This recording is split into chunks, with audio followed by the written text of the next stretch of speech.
Now, Ben Shapiro, for those of you who aren't familiar, is supposed to be the smartest man on the right wing. This is the young firebrand, the brilliant debater, the smart man who can just dissect any left-wing view, any leftist critique of capitalism, any socialist viewpoint. He can just rip it to shreds. He is the intellectual vanguard of the new young right wing. Ben Shapiro, just a superstar on Fox News, just considered to be the smartest man ever, right? So he's speaking, and someone gets up and asks him, what do you say in response to socialists? And he gives what he presents as the most brilliant argument against socialism. Let's listen to what Ben Shapiro says. So here is the actual argument that works with socialism. It is immoral to steal from people even if you vote to steal from people. Okay, if there are 3 people in a room, and it's me, and I have $100, and you and your friend are in the room, and you vote to beat me up and take my money, that does not make it morally legitimate for you to beat me up and take my money. The left always argues on the moral level. In the end, they always say, sure, my ideas don't work, but they're fair. They're fair, right? And so what you have to say, the only way to come back to that from that is to say, no, your ideas are not fair, your ideas are theft. Well, that's an interesting way of putting things, Ben. But there's a little bit of a problem with that. That's not an argument against socialism, that's an argument against taxation. Every government in the entire world has forcibly redistributed wealth to some degree or other. I'm walking, as you can see, on sidewalks. These sidewalks were paid for and built with wealth that was redistributed from me to the government, which then used it to build these sidewalks. So is the USA socialist? You know, Benjamin Franklin, the founder, one of the co-founders, founding fathers of the United States, said that there are only 2 things certain in life, death and taxes. So I guess Benjamin Franklin was a socialist. This is not an argument against socialism. Every government that has ever existed has redistributed wealth to some degree or other. It's just a matter of how much, right? Some governments redistribute lots of wealth, some governments redistribute very little, some redistribute to the rich with, government subsidies for corporations and corporate welfare. Some have lots of social programs. But the issue of should the government tax people in order to spend their money, that has nothing to do with the debate between socialism and capitalism. And according to Ben Shapiro, all taxation is immoral, so we should just have anarchy. So any government that taxes is socialism.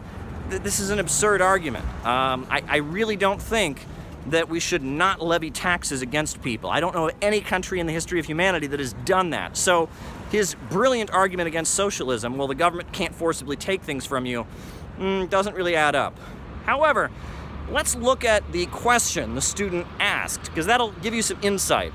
I debate socialists all the time, and their only real comeback is, oh, that's not real socialism, or that's not real communism. Is there any way to really get around that and try to make them see that, look, just because your version of socialism, that magical fantasyland version of socialism, has not been tried, doesn't mean that socialism is an acceptable concept. Yes. So the problem is that you're arguing with them in terms of the effectiveness of socialism. So what that argument is, you say socialism doesn't work, it fails everywhere, it makes people poor and miserable, right? That's the argument. And then they go, but that's because it hasn't been properly tried.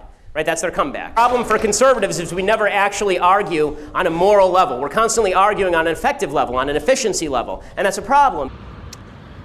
So the student is basically softballing Ben Shapiro and trying to get Ben Shapiro to rip on the fact that so many socialists are ignorant about the history of socialism, don't want to admit that the Soviet Union was the first country in outer space, that China used to be one of the poorest countries in the world, and with socialist central planning and a planned economy, it has become a global superpower.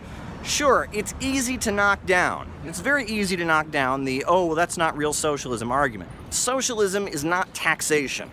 Socialism is when the banks, factories, and industries, and the major centers of economic power operate in the interests of all of society, not in the interests of a small group of owners. It's when the economy is forced to serve the people. It's when the means of production operate according to public good and are centrally planned and don't operate simply according to the anarchy of production, the chaos of profits, the chaos of the market. That's the difference between capitalism and socialism. And it was socialism that defeated Adolf Hitler during the Second World War. It was socialism that invented the first mobile phone. It was socialism that invented LED lights. It was socialism that invented the AK-47 rifle. It is socialism that took Russia from being a backward agrarian society to being a fully industrialized modern country. It was socialism that has made China the second largest economy in the world. Meanwhile, unregulated capitalism is failing all across the planet. You want to see the wonders of the free market? Go to Haiti, go to Nigeria, go to Guatemala, go to Honduras, right? Unregulated free market capitalism is destroying countries across the planet. Libya was once the country in Africa with the highest life expectancy. It had an Islamic socialist government led by Muammar Gaddafi.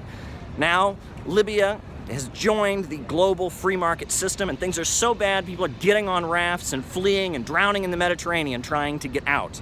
If you go all across the planet, you can see the results of the free market system.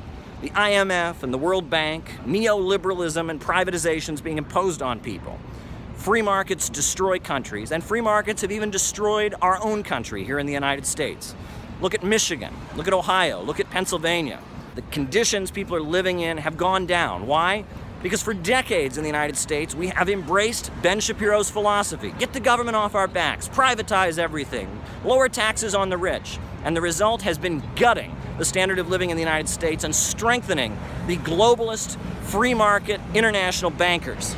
Capitalism today is the rule of Wall Street banking corporations, London stock market, the rule of big international giant corporations and bankers that have no loyalty to the United States or any other country, right? And socialism is when a country breaks out of that system and says, we want to control our economy. We are going to have an economy that serves the people, not the interests of profits. That's what socialism is, and socialism has been successful.